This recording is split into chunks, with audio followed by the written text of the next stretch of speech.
불면증의 고통을 겪어보지 않은 사람들은 그 심각성을 잘 모릅니다. 정말 피곤하고 잠이 와서 자려고 누웠는데 잠이 안 오는 그 고통 이루 말할 수 없습니다. 불면증은 삶의 질을 크게 떨어뜨립니다.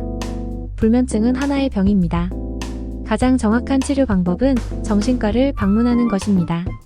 하지만 정신과를 꺼리는 분들이 많습니다. 그래서 오늘은 정신과에서 실제로 사용하는 불면증 치료 방법을 알려드리겠습니다. 불면증의 치료 방법 중 하나는 수면 인지행동 치료입니다. 이를 통해 불면증을 개선할 수 있습니다. 먼저 불면증을 유발하는 주요 원인에는 세 가지가 있습니다. 첫 번째 원인은 자려고 하기 때문입니다. 자려고 하는 노력 자체가 불면증을 유발합니다. 두 번째 원인은 안 자려고 하기 때문입니다. 시간을 낭비하지 않으려는 강박이 있습니다. 직장에서 힘들게 일하고 와서 쉬고 싶은 마음에 텔레비전을 보거나 놀고 싶은 마음이 무의식 중에 작용합니다. 불면증을 유발하는 원인 중에는 커피를 많이 마시는 것도 있습니다. 커피는 저녁 5시 이후에는 피해야 합니다. 커피뿐만 아니라 담배, 술도 피해야 합니다. 불면증의 치료 방법으로는 몇 가지가 있습니다. 첫째, 수면 제한 요법입니다. 기상시간을 정하고 취침시간을 정해 수면 효율을 높이는 것입니다.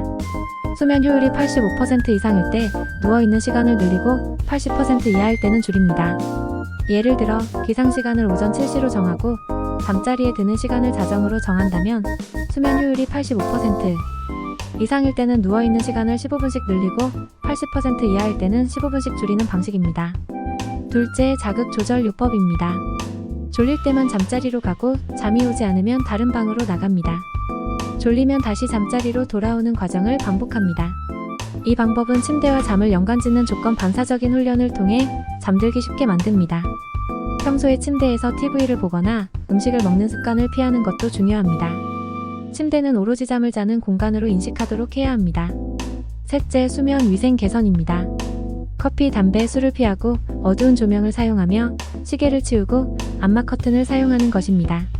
커피는 오후 늦게 마시지 않고 술도 잠을 방해하기 때문에 피해야 합니다. 어두운 조명은 멜라토닌 분비를 촉진해 수면을 유도합니다. 암막 커튼을 사용하면 빛이 차단되어 숙면을 돕습니다. 또한 시계를 보지 않도록 방에서 치우는 것이 좋습니다. 시계를 보며 시간을 확인하는 습관은 잠을 더 방해할 수 있습니다. 넷째, 이완 훈련을 통해 체온과 맥박을 떨어뜨려 잠을 쉽게 유도할 수 있습니다. 긴장을 푸는 훈련, 호흡법, ASMR 등을 활용할 수 있습니다. 긴장을 풀기 위해 몸의 근육을 하나씩 이완하는 방법을 사용할 수 있습니다. 머리에서부터 발끝까지 근육을 하나씩 풀어줍니다. 호흡법으로는 4초간 숨을 들이쉬고 7초간 참았다가 8초간 천천히 내쉬는 방법이 있습니다. ASMR이나 조용한 음악을 들으며 편안하게 잠들 수 있습니다. 마지막으로 인지치료를 통해 수면에 대한 인식을 바꾸는 것이 중요합니다. 잠을 자는 것 자체에 대한 집착을 버려야 합니다. 잘 잤다고 믿는 것만으로도 실제로 잘 잔 효과가 있습니다. 잠을 못 잤다고 자책하지 말고 다음날에도 피곤함을 받아들이는 마음가짐이 필요합니다. 밤에 잠이 안 와서 괴로워도 잠을 못 자서 다음날 피곤할 것을 너무 걱정하지 마세요. 잠을 자는 것 자체에 너무 집착하면 오히려 더 잠이 오지 않습니다. 잠을 잘 수 없을 것이라는 불안감에서 벗어나야 합니다. 불면증은 병입니다. 이를 인정하고 나 자신을 사랑하는 마음을 가지세요. 불면증은 개선될 수 있습니다.